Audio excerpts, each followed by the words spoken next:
जय लक्ष्मी नारायण। दोस्तों, आइए सुनते हैं कार्तिक मास की कथा का अध्याय 2। भगवान श्री कृष्ण आगे बोले, हे प्रिय, जब गुणवती को राक्षस द्वारा अपने पति एवं पिता के मारे जाने का समाचार मिला तो वह विलाप करने लगी। हाँ नाथ, हाँ पिता, मुझको त्याग कर तुम कहाँ चले गए? मैं अकेली स्त्री तुम्हारे बिना अब क्या करूं? अब मेरे भोजन वस्त्र आदि की व्यवस्था कौन करेगा? घर में प्रेमपूर्वक मेरा पालन पोषण कौन करेगा? मैं कुछ भी नहीं कर सकती। मुझ विधवा की कौन रक्षा करेगा? मैं कहाँ जाऊं? मेरे पास तो अब कोई ठिकाना भी नहीं रहा। इस प्रकार विलाप करते हुए गुणवती चक्कर खाकर धरती पर गिर पड़ी और बेहोश हो गई।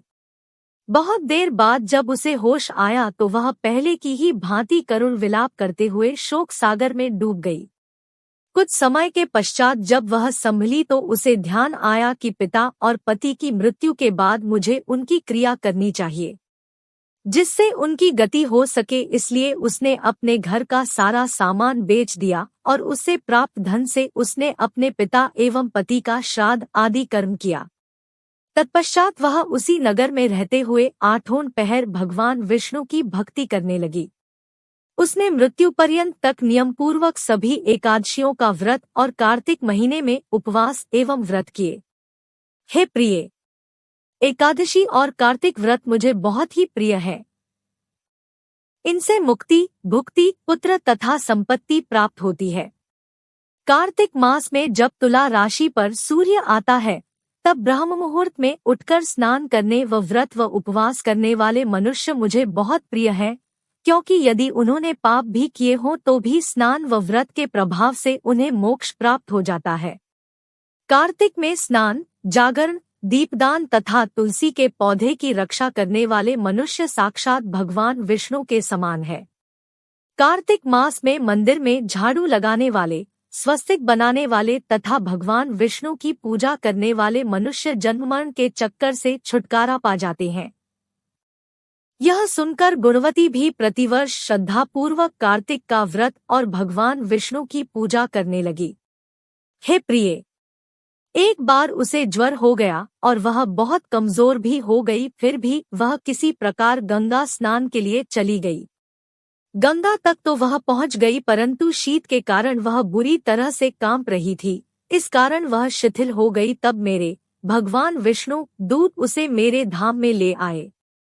तत्पश्चात ब्रह्मा आदि देवताओं की प्रार्थना पर जब मैंने कृष्ण का अवतार लिया तो मेरे गण भी मेरे साथ इस पृथ्वी पर आए, जो इस समय यादव हैं। तुम्हारे पिता पूर्वजन्म में देव शर्मा थे तो इस समय सत्राजित है। पूर्वजन्म में चंद्र शर्मा जो तुम्हारा पति था वह डाकू है। और हे देवी, तू ही वह गुणवती है। कार्तिक व्रत के प्रभाव के कारण ही तू मेरी अर्धांगिनी हुई है। पूर्व जन्म में तुमने मेरे मंदिर के द्वार पर तुलसी का पौधा लगाया था। इस समय वह तेरे महलों के आंगन में कल्पवृक्ष के रूप में विद्यमान है।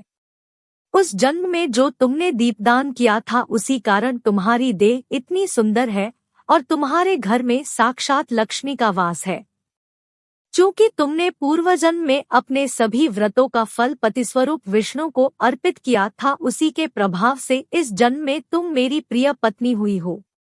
पूर्वजन्म में तुमने नियम पूर्वक जो कार्तिक मास का व्रत किया था उसी के कारण मेरा और तुम्हारा कभी वियोग नहीं होगा। इस प्रकार कार्तिक मास में व्रत आदि करने वाले मनुष्य मुझे तुम्हारे समान प्रिय है।